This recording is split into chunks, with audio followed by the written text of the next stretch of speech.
भैया बच्चे के ना 7 साल पहले ऐसे अंगुली में बहुत तेज लग गई थी। और फिर उसके उसी टाइम मतलब थोड़े वो ठीक हुई नहीं, उससे पहले दूसरी लग गई पैर में, फिर दोबारा ऐसे गई। तो मेरे को किसी ने बोला कि इसका मतलब जन्म पत्री वगैरह दिखा लो। हम्म। ऐसे तो इन सब चीज़ों पे इतना विश्वास नहीं है, लेकिन उस टाइम दिखाई थी तो कुछ सॉल्यूशन बताए थे उन्होंने, ऐसे छोटे मोटे मतलब दान वगैरह भी तो वो करे थे। हम्म। और उन्होंने बोला था कि भाई ये ग्रह नक्षत्र मतलब इसके ये योग जब 16 साल का होएगा ना तब वापस बनेंगे। हम्म। तो आप उस टाइम एक बार वापस कर लेना। मतलब उन चीज़ों से मेरे को आराम भी आया था बच्चे को। अब हम्म। इसके बार बार थोड़ी बहुत ऐसी लगती रहती है। हम्म।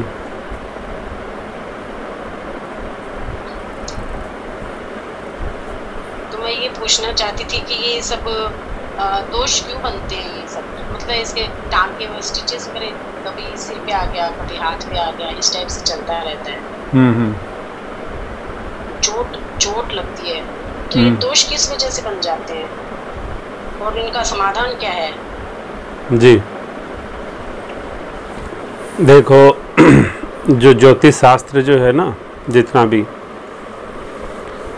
तो उस ज्योतिष शास्त्र के अंदर जब भी आप मान लीजिए फलादेश निकलवाना चाहते हैं, तो या तो आप उनको ये बताते हैं कि साहब ये अमुक दिन का, इस समय का, अमुक स्थान का, इस बच्चे का जन्म है, ये बच्चा है, बच्ची है, जो भी कुछ ऐसा, तब वो आपको फलादेश निकाल के देते हैं ज्योतिष शास्त्र के हिसाब से। ज्योतिष शास्त्र भी हमारे विद्यालय में कंपलसरी सब्जेक्ट है बच्चों के लिए।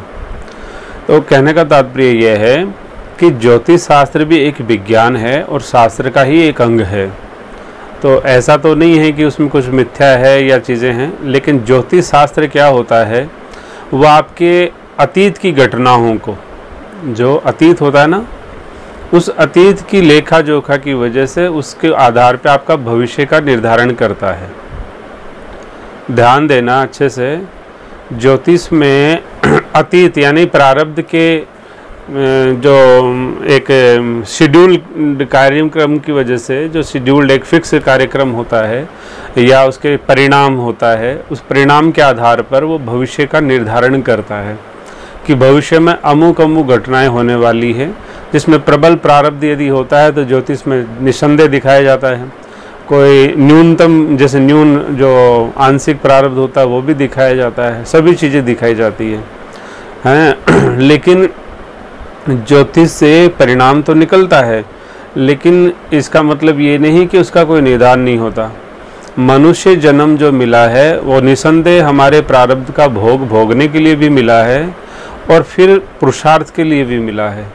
और पुरुषार्थ का परिणाम प्रेमास्पद होता है, पुरुषार्थ का परिणाम हमारा प्राप्तव्य होता है, और पुरुषार्थ का परिणाम हमारा जो प्रेमी होता है।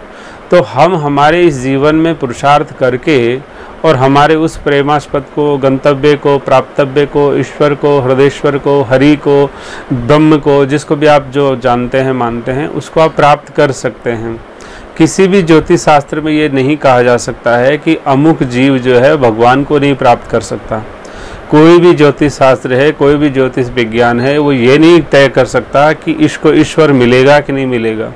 हाँ, ये जरूर कह सकता है कि इसके ईश्वर भक्ति के चांस हैं, इसके प्रारब्ध में भक्ति का योग था। ये बातें तो वो कह सकता है, लेकिन ये निर्धारित नहीं कर सकते कि भगवान मिलेंगे कि नहीं मिलेंगे।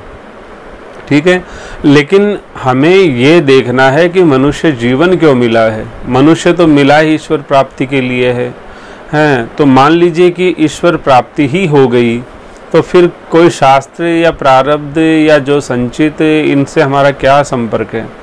मैं पहले भी बता चुका हूँ, प्रारब्ध जो है भक्त का वो भोग करके नाश हो जाता है, संचित उसका श्रीहरि के दर्शन से ख़त्म हो जाता है, और क्रियमाण उसका प्रीत्यर्थ होने की वजह से उसको तत्काल सिद्धि मिल जाती है।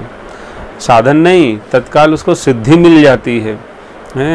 तो साधु जो है ना, वो सिद्धि है का मतलब है, साधु का मतलब है एक साधना नहीं है, साधक नहीं है, वो साधु है।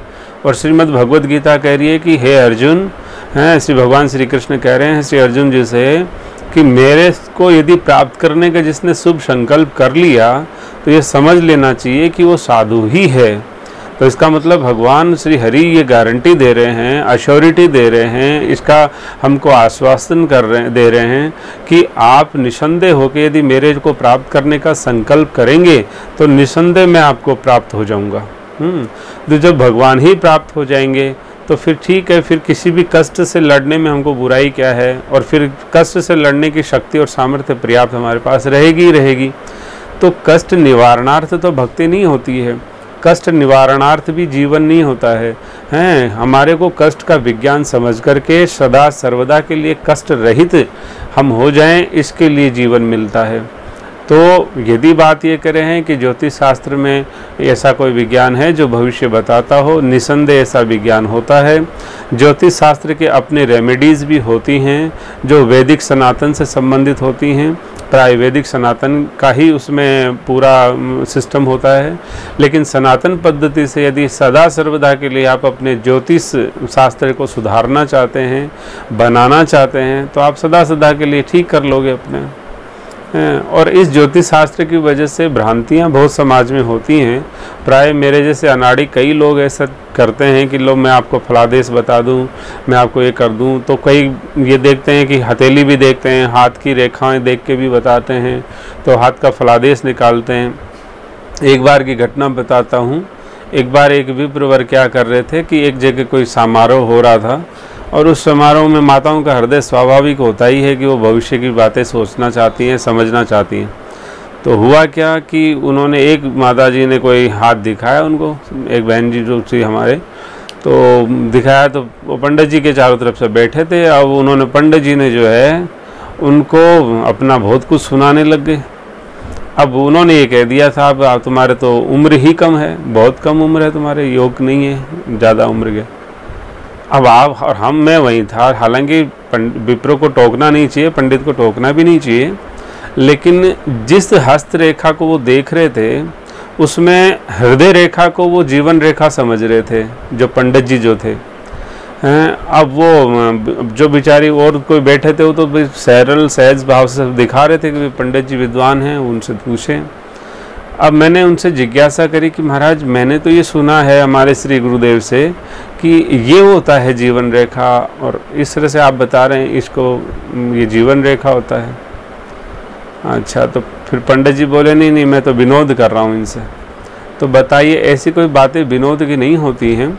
दूसरी बात, हो सकता है कि वो अपने, फिर भाई उनको पूर्ण जानकारी नहीं थी इसलिए उसका वो डैमेज कंट्रोल कर रहे हों कि चलो कोई बात नहीं, बात को साध दो, लेकिन ऐसा नहीं है। इसलिए बहुत ज्योतिष शास्त्र का भी, हस्तरेखा का भी, और बहुत इस तरह की चीज़ों, अंक विज्ञान का भी, यानी कि फलादेश विज्ञान का, सभी का एक बड़ा नियम है कि हम हर जगह, हर कभी कहीं किसी भी वक्त इन चीज़ों को लेके बैठना नहीं चाहिए, और कहीं भी नहीं बैठना चाहिए, ये भी हमको ध्यान रखना चाहिए।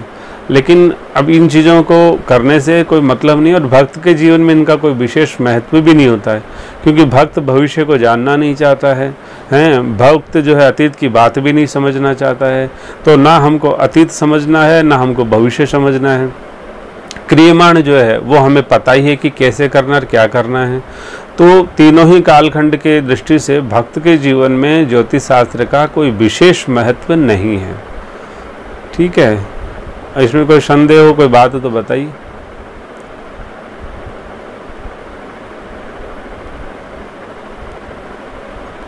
नहीं, ठीक है भैया।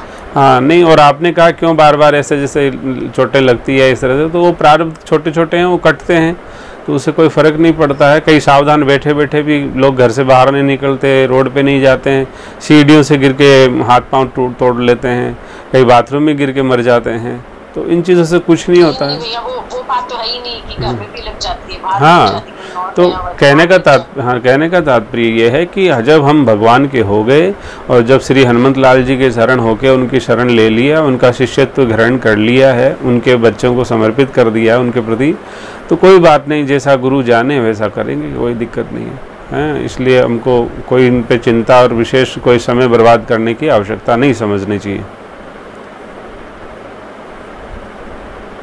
राधे जी भैया। क्लियर है, नहीं है? जी जी। राधे राधे।